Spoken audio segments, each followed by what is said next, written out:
दोस्तों नमस्कार। Welcome to cut off तक online platform in the lecture series train your brain for polity.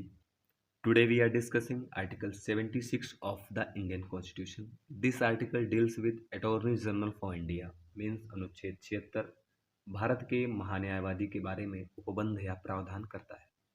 इस video में हम समझेंगे कि attorney general of India means महान्यायवादी का नियुक्ति कौन करता है, मीन्स अपॉइंटमेंट कौन करता है। नेक्स्ट जानेंगे कि अटॉर्नी जनरल ऑफ इंडिया की क्वालिफिकेशन क्या होती है। नेक्स्ट जानेंगे अटॉर्नी जनरल ऑफ इंडिया क्यों नियुक्त किए जाते हैं, मीन्स पावर क्या है, वर्क क्या है। इसी में जानेंगे कि इनको रिमूव कैसे किया जाता है, मीन्स इनको इनके पोस्ट से हटाया कैसे जाता है और इनकी पोस्ट को हटाने का बेस क्या है, आधार क्या है। एंड लास्ट जानेंगे कि टेन्योर कितना होता है अटॉर्नी जनरल ऑफ इंडिया का। तो फर्स्ट ये है कि अपॉइंटमेंट भारत के प्रेसिडेंट साहब मीन्स राष्ट्रपति के द्वारा किया जाता है। क्वालिफिकेशन क्या होनी चाहिए, क्वालिफिकेशन ये है कि अटॉर्नी जनरल ऑफ इंडिया की पोस्ट पर उसी व्यक्ति को अपॉइंट किया जा सकता है जिसके पास सुप्रीम कोर्ट का जज बनने की क्वालिफिकेशन। और सुप्रीम कोर्ट के जज की क्वालिफिकेशन क्या है? फर्स्ट क्वालिफिकेशन तो ये है, सदाबहार पॉइंट है, he should be a citizen of India, उन्हें भारत का नागरिक होना चाहिए। सेकेंड ये है कि वो 5 ईयर्स तक किसी भी हाई कोर्ट में या कई हाई कोर्ट्स को मिलाकर जज रहे हों। थर्ड क्वालिफिकेशन क्या है कि 10 ईयर्स तक उन्हें भारत के किसी भी हाई कोर्ट में एडवोकेट के रूप में काम करने की उनके पास योग्यता हो या क्वालिफिकेशन हो। और फोर्थ पॉइंट ये है कि भारत के राष्ट्रपति की नज़र में वो एक इमिनिएंट जूरिस्ट हो, मीन्स एक प्रख्यात न्यायविद हो, मतलब जिनको कानून की विशेष जानकारी या महत्वपूर्ण जानकारियां हैं। तो इन 4 क्वालिफिकेशन में से कोई एक क्वालिफिकेशन हो तो वह अटॉर्नी जनरल ऑफ इंडिया बन सकते हैं। अब थर्ड जानते हैं कि आखिर attorney general of India appoint क्यों किए जाते हैं, नियुक्त क्यों किए जाते हैं, मीन्स इनका वर्क क्या है। और इसी में हम जानेंगे इनके पास पावर्स क्या होती हैं, प्रिविलेजेस क्या होती हैं। तो फर्स्ट काम ये होता है कि ये भारत सरकार के वकील की तरीके से होते हैं और या विधि अधिकारी होते हैं। और विधि अधिकारी का काम क्या है? विधि से संबंधित कोई भी मामला आया जिसमें भारत सरकार इंगेज है तो उस काम को करने के लिए अटॉर्नी जनरल ऑफ इंडिया को भेजा जाता है सरकार की तरफ से। मान लीजिए कोई ऐसा मामला है जिसमें कोई नागरिक है भारत सरकार के ऊपर कोई मुकदमा कर दे, तो उस मुकदमे की पैरवी कौन करेगा? तो भारत सरकार की तरफ से अटॉर्नी जनरल ऑफ इंडिया करेगा। इसी तरीके से आपको मैंने 143 बताया था कि राष्ट्रपति साहब सुप्रीम कोर्ट से सलाह मांग सकते हैं। तो ये जो सलाह मांगी जाएगी प्रेसिडेंट के द्वारा, ये by attorney general of India के द्वारा मांगी जाएगी।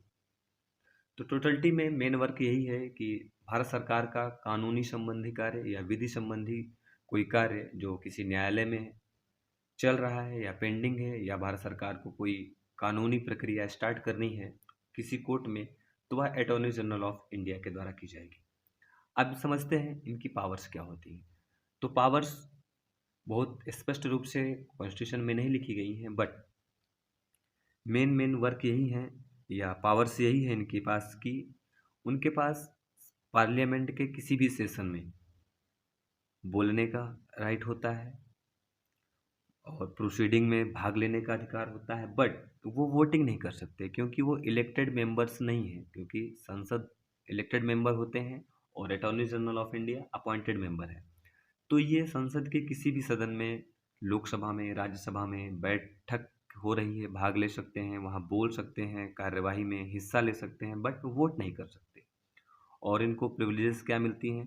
तो एक पार्लियामेंटेरियन को जो फैसिलिटीज़ मिलती हैं वही facilities attorney general of India को भी मिलती हैं। अब समझते हैं कि इनको रिमूव कैसे किया जाता है। तो रिमूव करने का कॉन्स्टिट्यूशन में कोई बेस नहीं दिया गया है, बस बेस यही है कि राष्ट्रपति के प्लेजर तक, मीन्स राष्ट्रपति के श्राद्ध पर्यंत तक ये अपने पद पर रहते हैं। मतलब राष्ट्रपति जब चाहें इनको हटा सकते हैं, क्योंकि इनका अपॉइंटमेंट भी प्रेसिडेंट साहब के द्वारा किया गया है। परंतु अपॉइंटमेंट का मतलब ये नहीं कि जितने भी ऑफिसर्स अपॉइंट किए जाते हैं राष्ट्रपति उन्हें कभी भी हटा सकते हैं। उनका प्रोसेस और अटॉर्नी जनरल का जो रिमूवल प्रोसेस है वो अलग है। इनका सिंपल सा मीन ये है कि जब भी राष्ट्रपति को लगता है कि हमारा अटॉर्नी जनरल जो अपॉइंट किया गया है मेरे द्वारा, ये मेरे अकॉर्डिंग काम नहीं कर रहा है, उनको हटाया जा सकता है। और प्रिविलेज क्या है?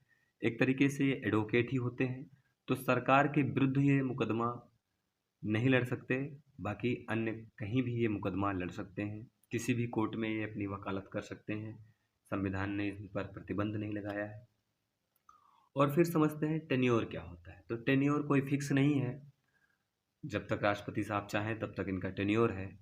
और दूसरी बात ये है कि जब ये स्वयं से अगर ये चाहें कि हमको अटॉर्नी जनरल ऑफ इंडिया नहीं रहना है, तो ये अपना त्यागपत्र भी दे सकते हैं प्रेसिडेंट साहब को। एक लास्ट और इम्पोर्टेंट बात ये है कि इनको जो पारिश्रमिक मिलता है, मीन्स जो इनको सैलरी मिलती है, इसको संविधान में उल्लेखित नहीं किया गया है, बल्कि इनको जो वेतन मिलता है इसको डिसाइड करते हैं प्रेसिडेंट साहब।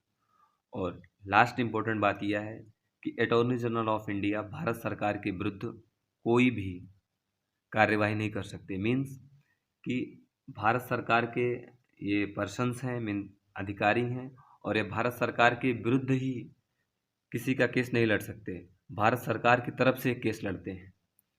तो इस एपिसोड में इतना ही। उम्मीद है यह एपिसोड आपको समझ में आया होगा। धन्यवाद।